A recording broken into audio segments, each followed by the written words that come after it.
lupa subscribe ya. Lupa like. Yes, oke. Ini macam paling ayuk ya, gini oke. Halo, botak. Halo, halo bapak. Oke. Isi apa isi? Bisa apa nih ya? Siapa ya? Basi ya? Yes, berarti.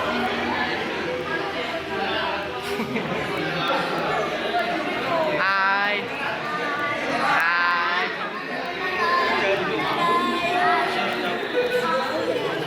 Orang mana-mana kering mana-mana. Hai.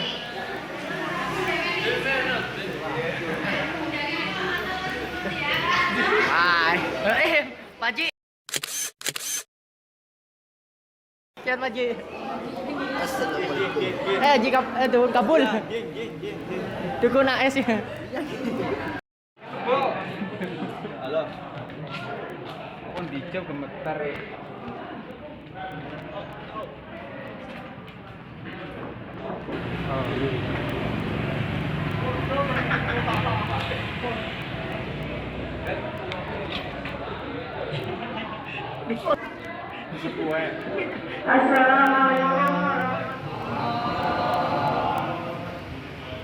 Wassalamun alaihi yawma wulida wa yawma yamutu wa yawma yub'atsu hayya. Allah salamullah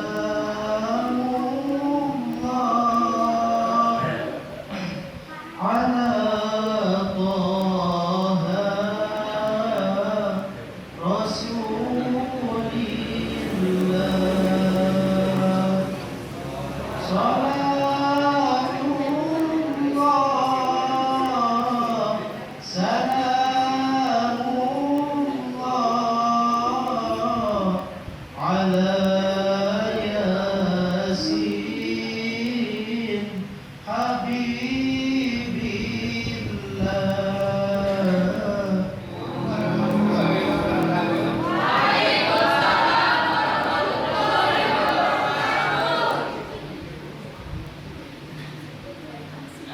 Dia ngomong ngobrol. yang saya cintai.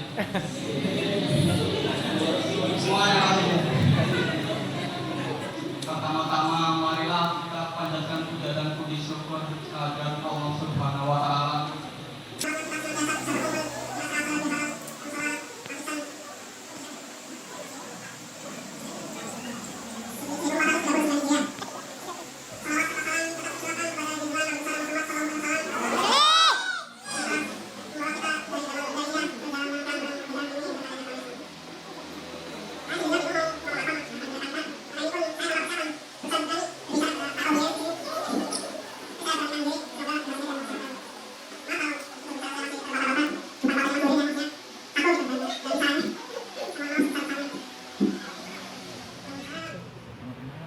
Assalamualaikum Ini kamera depan ya.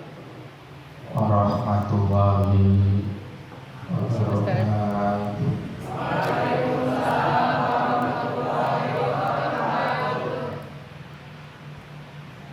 Bismillahirrahmanirrahim.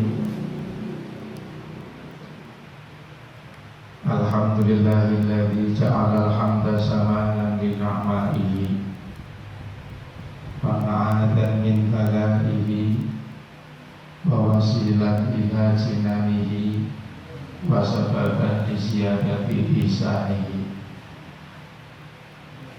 Wassalatu wassalamu ala rasulihi nabiyyi rahmah wa imamil a'imah wa sirajil ummah wa ala alihi wa ashabihi alladzina taba'u sunanahu wa adaba amma ba'da. Ingkang kawula hormati dumateng para kyai, para ustaz, ingkang kawula hormati pengurus Mushola Ihsan, ingkang kawula hormati semua musola lisan, yang mudah-mudahan diberi kesuksesan dan keberkahan oleh Allah Subhanahu wa taala. Amin Allahumma amin.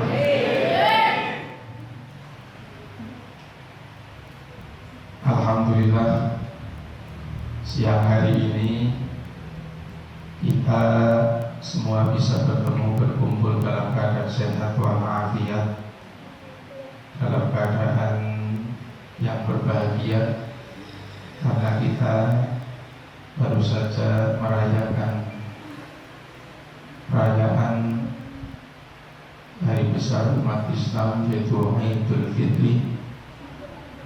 Mudah-mudahan kita sekalian, harapannya dengan kita mengadakan silaturahim, mengadakan pertemuan untuk halal bihalal ini, dosa-dosa kita sesama manusia, sesama anak Adam itu juga akan dimaafkan, dan juga Allah akan memaafkan seluruh dosa-dosa kita semua. Amin Allahumma amin. Salawat serta salam semoga senantiasa terlimpahkan tersanjungkan kepada junjungan kita Nabi Agung, Nabi besar Nabi Muhammad Sallallahu Alaihi Wasallam, yang telah memberikan petunjuk tuntunan syariat agama Islam, telah memberikan kita jalan yang lurus, jalan yang akan menghantarkan kita untuk meraih, untuk memperoleh, untuk mendapatkan kebahagiaan, untuk mendapatkan kesejahteraan, baik sejahtera pada saat waktu kita di dunia maupun sejahtera kita kelak pada saat waktu kemudian di akhirat. Mudah-mudahan kita semua oleh Allah Subhanahu wa taala diberi kekuatan untuk bisa mampu mengamalkan apa yang sudah diajarkan oleh baginda kita Nabi Agung, Nabi besar Nabi Muhammad Sallallahu Alaihi Wasallam. Amin Allahumma amin. Hadirin wal hadirat, anak-anakku sekalian, pemuda, pemudi, dan calon pemuda-pemudi musola lisan. Karena di sini levelnya itu macam-macam. Karena sing termasuk bujang wis dewasa, saya mengatakan bujang tua ya, gitu. Ada yang kemudian mau menikah, ada yang mungkin baru persiapan ancang-ancang akan menikah, ya. Nah, kemudian juga ada anak-anak kita sekalian yang masih kecil, semuanya bersatu padu berkumpul di tempat yang cukup praktis ya, Lepraktur Antis ya. Ini kan tempatnya praktis kan ya, dan ini fakta, Lepraktur Antis inilah tempat kita.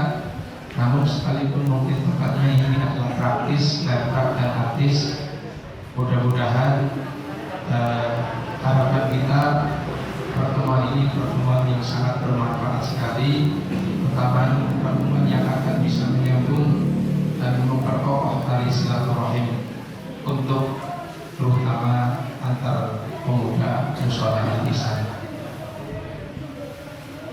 Hadirin wal hadirat, anak-anakku sekalian, pemuda musola lisan yang saya hormati.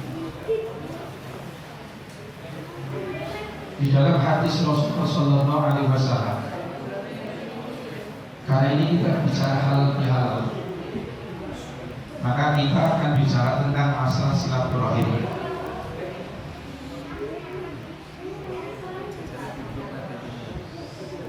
Ini sebentar break dahulu ya, jajannya dikasihkan dahulu biar nanti setelah itu bisa fokus. Ini sementara tayangan langsungnya dihentikan dahulu.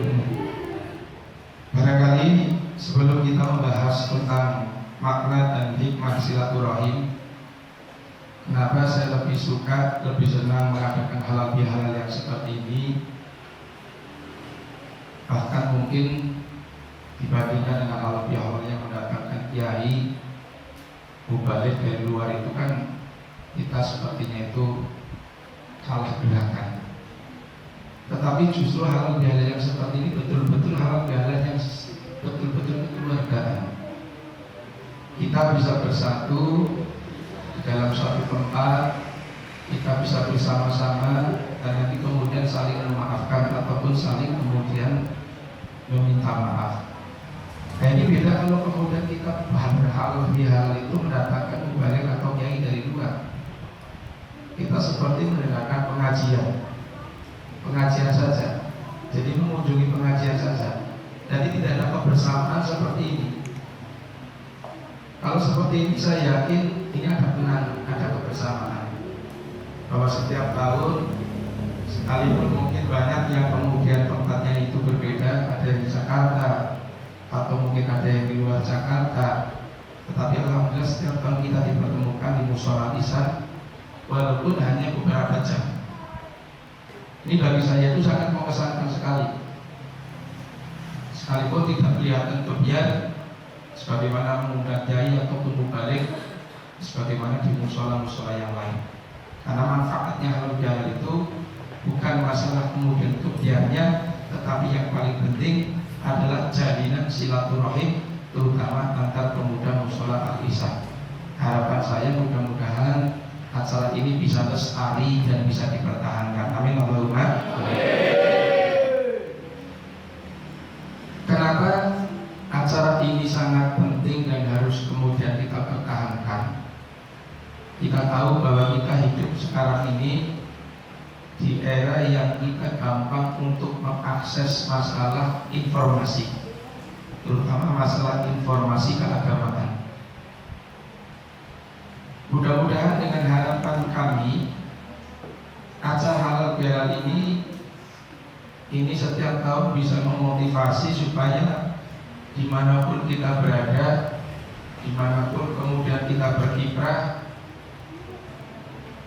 fondasi keyakinan agama kita yang berhaluan akidah Ahlussunnah wal Jamaah ini jangan sampai luntur. Sekalipun mungkin di Jakarta atau di tempat-tempat yang di sana ini banyak pengajian-pengajian yang ternyata pengajiannya itu tidak sesuai dengan akidah Ahlussunnah wal Jamaah. Jadi walaupun bagaimanapun harus dipertahankan, jangan sampai luntur.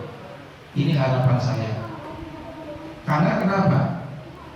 Saya sering menyampaikan akidah Ahlussunnah wal Jamaah itu kan akidah yang sejak zaman Kanjeng Nabi Muhammad SAW ada.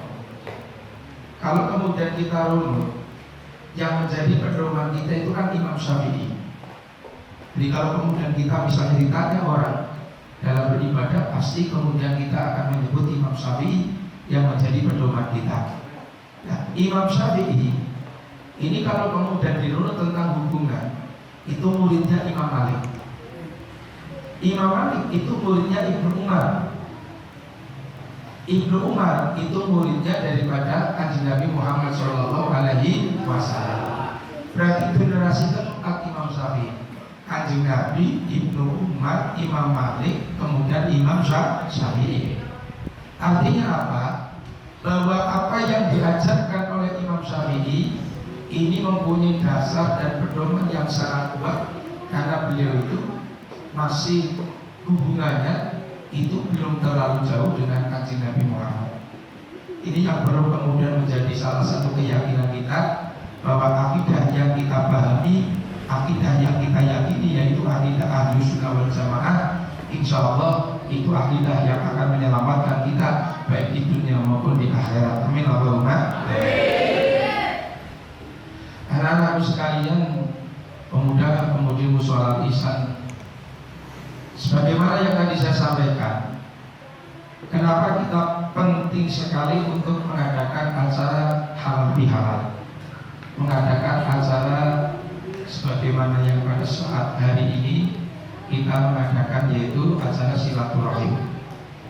Di dalam hadis Rasulullah SAW, Kanjeng Nabi pernah menyampaikan, isnani layang guru yaumal qiyamah.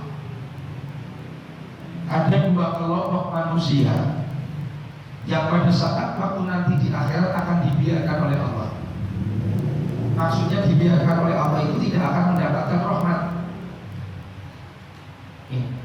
Jadi pada saat waktu nanti di akhirat, pada saat waktu kemudian setelah manusia itu dihisab, ini ada dua kelompok manusia yang dibiarkan oleh Allah tidak akan mendapatkan rahmat. Yang pertama, ini orang yang qati'ur rahim. Qati'ur rahim itu orang yang memutus hubungan persaudaraan. Yang dimaksudkan persaudaraan itu adalah persaudaraan umat Islam. Makanya di dalam hadis-hadis yang lain pun dijelaskan banyak sekali manfaat orang itu melakukan silaturahim.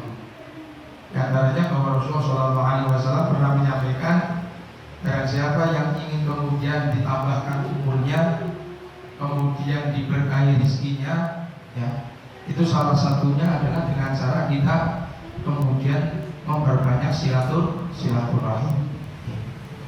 Ini hal yang perlu kemudian menjadi salah satu kebiasaan dan menjadi salah satu di antara katakanlah itu tradisi. Sekalipun yang namanya bersilaturahim itu tidak harus pada waktu hari raya Idul Fitri. Kenapa kemudian kok banyak yang terjadi pada waktu hari Idul Fitri? Karena kalau hari Idul Fitri momentumnya itu sangat pas. Bayangkan, barangkali kalau kemudian kita berhari raya Idul Fitri, ini satu-satunya momentum sing wong pada ngaku salah ya. Wong pada ngaku salah. Mungkin pada waktu hari raya Idul Fitri toh. Jadi agar mungkin tidak sing lihat kan. Kadang wong salah itu ada lebih salah. Wong salah ada lebih salah. Tapi kalau kemudian pas waktu momentum hari Idul Fitri, orang itu semuanya merasa kemudian punya salah, punya dosa. Nah ini yang saya anggap, walaupun kau berhari raya ataupun walaupun kau kemudian kita bersilaturahim saling memaafkan, tidak harus berhari Idul Fitri, tetapi ketika momentum berhari Idul Fitri ini merupakan momentum yang sangat tepat, di mana pada saat waktu itu semua orang itu merasa kemudian bersalah. Sehingga ketika semua orang merasa bersalah, mereka itu semua kemudian membutuhkan untuk saling memaafkan. Ada satu cerita di dalam keterangan itu begini. Suatu saat iblis itu kan makhluk yang terlaknat. Makanya apa istilahnya dalam Al-Quran itu disebut dengan ar-rajim, makanya a'udzubillahi minasyaitonir rajim, maksudnya rajim itu terlaknat, ya. Karena iblis itu nanti kelak akan menjadi penghuni neraka selamanya. Makanya iblis itu ketika di dunia ini akan mencari teman-temannya, mencari saudara-saudaranya untuk nanti sebagai teman pada saat waktu iblis itu di neraka. Asal muasalnya iblis itu orang menjadi makhluk penghuni surga. Bahkan iblis dalam suatu riwayat dikatakan itu adalah makhluk yang paling alim di surga dibandingkan dengan para malaikat, dibandingkan dengan makhluk yang lain yang ada di surga. Hanya saja kemudian ketika Allah memerintahkan iblis untuk menghormat kepada Nabi Adam, iblis itu kemudian aba wastakbara wa kana minal kafirin. Iblis itu menolak. Kenapa iblis itu menolak?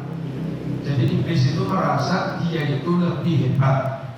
Iblis itu merasa lebih baik dibandingkan Nabi Adam. Sehingga karena merasa lebih hebat, lebih baik, dia menolak untuk memberi hormat. Ini menolak untuk memberi hormat pada Nabi Adam. Nah, orang yang kemudian yang pada waktu awalnya di surga ini paling alim, orang yang pada waktu awalnya di surga ini sesuatu yang bisa dikatakan dibandingkan malaikat itu lebih hebat dibandingkan iblis.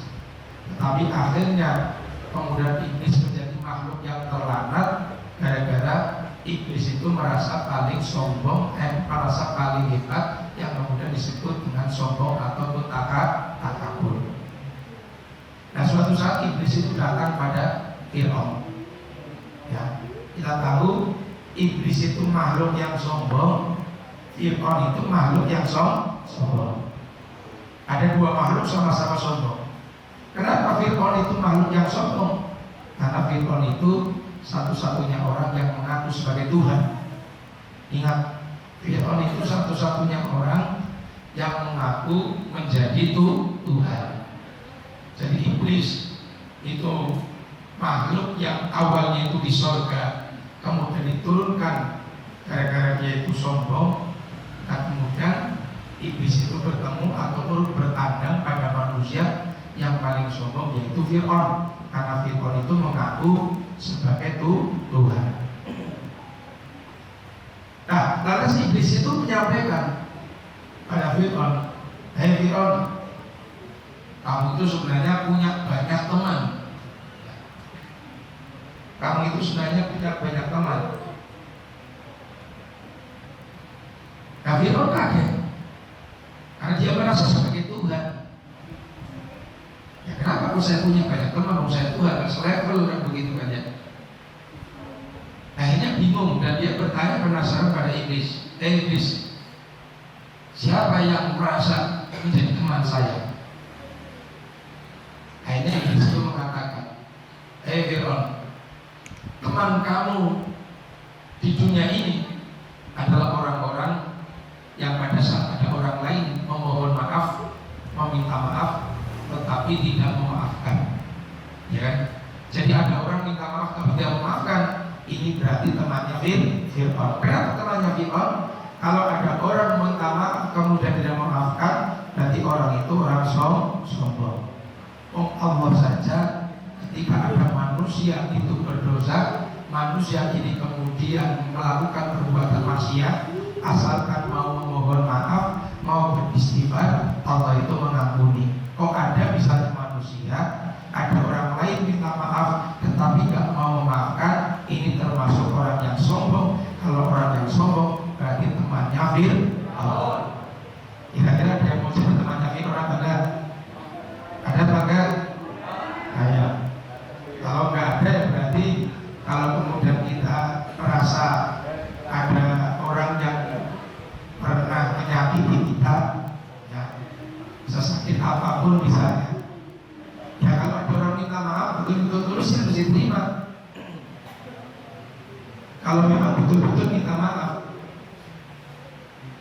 jangan melihat tentang sakit hatinya, tapi kita melihat jangan sampai kita disebut sebagai temannya Fir'aun. Ini terutama yang teman-teman cewek ya. Kadang-kadang kalau sakit hati itu mungkin tidak sama dengan yang teman-teman laki-laki, yang mungkin gampang. Kalau teman laki-laki itu gampang move on, kan begitu kan ya, gampang melupakan. Tapi kalau teman cewek saya kira nanti sampai hujan terus setiap hari, kan begitu kan ya. Nah, sesakit apapun, asalkan memang betul-betul ada orang yang tulus ikhlas, betul murni tujuannya memang minta maaf dong, ya harus diterima, harus diterima. Kalau memang betul-betul tulus ikhlas minta maaf, bukan hanya mau minta maaf, bukan, tapi sudah di hadapan mau minta maaf. Jangan sampai mohon maaf, ada orang sudah minta maaf, kamu diam saja. Ada orang sudah minta maaf, kamu cuek. Ada orang sudah minta maaf, kamu itu kemudian lemos. Jadi kalau orang seperti ini, jelas ini adalah salah satu kategori orang-orang yang kemudian disebut dengan temannya ataupun pengikutnya daripada Fir'aun. Saya yakin tidak ada satu manusia pun yang tidak mau kemudian disebut dengan temannya Fir'aun. Ini yang harus dijadikan sebagai pelajaran.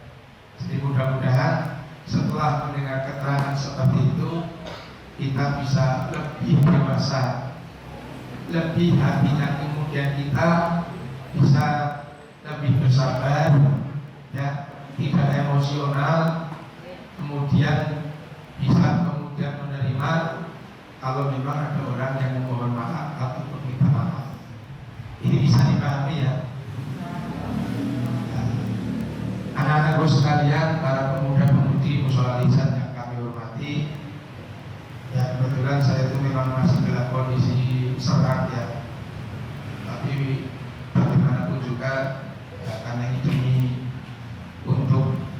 kemajuan dan juga apa istilahnya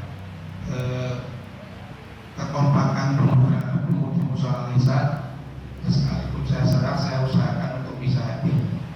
Oleh karena itu di akhir pertemuan kita nanti jangan langsung doa, kita akan mengadakan dialog dahulu. Barangkali mungkin ada pertanyaan-pertanyaan.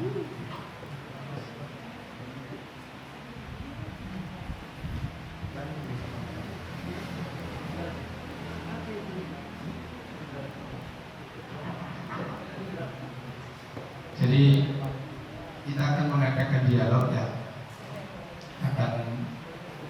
Kita anggap ini sharing saja lah. Saya persilakan, ini momentum seperti ini. Ya jangan sampai ini hanya sekedar bubar itu kan eman-eman. Sambil menikmati hidangan lah. Silakan yang bertanya masalah hukum, masalah keseharian atau menggunakan ini kesempatan sebaik-baiknya untuk saling sharing ya, ataupun memberikan informasi, dan terutama persoalan barangkali ada yang ditanyakan masalah hukum, masalah agama, monggo saya beri kesempatan untuk bertanya sambil menikmati hidangan. Oke, saya kudu nanti nanti jadi nggak balik. Dan yang mulai sini saya kan nggak baca sih musola. Ya, makanya kan sambil untuk menikmati kita seraya kita untuk mengisi dengan tanya jawab. Mungkin dimulai dari teman-teman pemuda dahulu, dipersilakan. Monggo.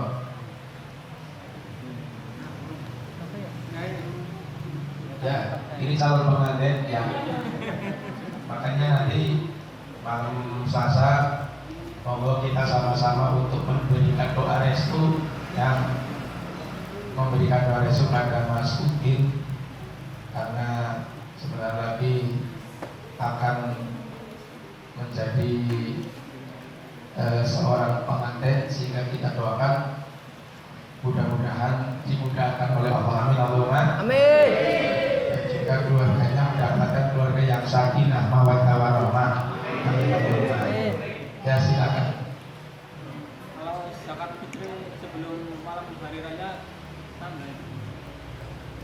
Begini, ini sering menjadi pertanyaan karena biasanya teman-teman yang di perantau itu kan kadang ada yang juga zakatnya diambil oleh RT RW ya, ada ya seperti itu ya. Makanya begini, tolong dengarkan, kalau ada ngantuk dikecil sedikit supaya tahan ya. Begini, dikecil bahasa Indonesia apa? Bahasa Jakarta dikecil apa? Singpas bahasa Jakarta dikecil apa? Tingkek, Ini kan di tuil. Apa?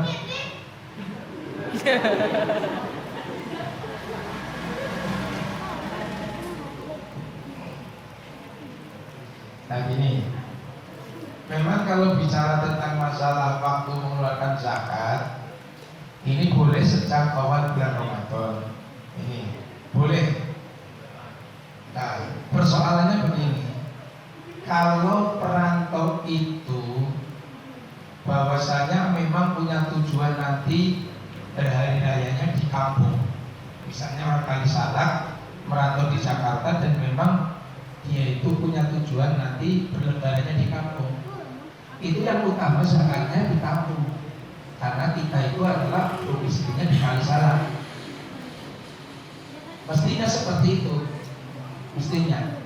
Kecuali kalau perantau itu di Jakarta memang dia tidak berminat untuk berlebaran di kampung, maka andai kata misalnya dia itu punya rencana untuk tidak berlebaran di kampung, dipersilakan untuk zakatnya di lingkungan kontrakan atau tempat kosnya. Tapi kalau kemudian misalnya kamu berniat nanti mudik, ketika misalnya diminta zakatnya, bilang saja saya zakatnya di kampung karena saya itu domisilinya di kampung. Karena sebenarnya orang Kalisalak zakatnya harus diberikan di Kalisalak, orang Margahayu diberikan di Margahayu, orang Margasari diberikan di Margasari. Makanya kalau menurut Imam Syafi'i, kalau misalnya ada orang Kalisalak zakatnya itu diberikan di Kesambi, di Banjaranyar, di Selawi, di Kota Tegal, itu hukumnya tidak sah. Oke, mau video kok. Kapan? Minalaidin. Apa dulu, jangan. Agar putra ping 10 apa?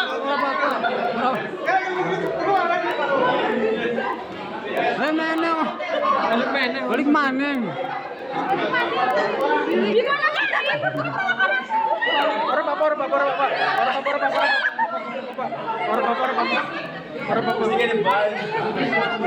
Orang bapak lagi di video. Orang ngerampung apa? Jadi puter mani, mikir bisa ya. Orang setahun sepisan kian.